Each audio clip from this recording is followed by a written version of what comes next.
Welcome to Samba Samba. Enjoy the video. Open Settings and tap your Apple ID, then choose iCloud to view storage. This shows used and available space and app breakdowns.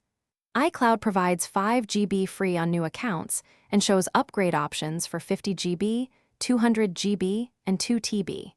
Review backups and documents to find large consumers of space.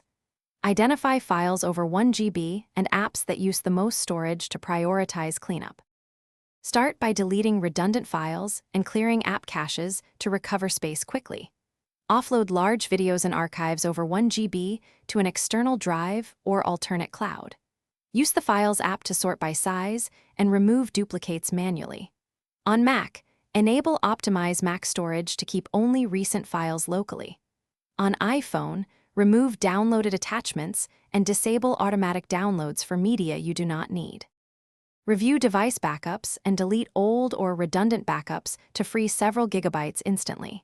If you still need space, pick a plan like 50 GB for /bin/sh, 99/month, or 200 GB for 99/month, depending on your needs.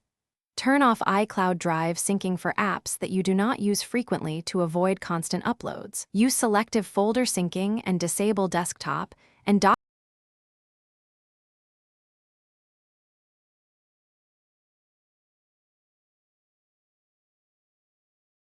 Thanks for watching. Consider subscribing if we helped you.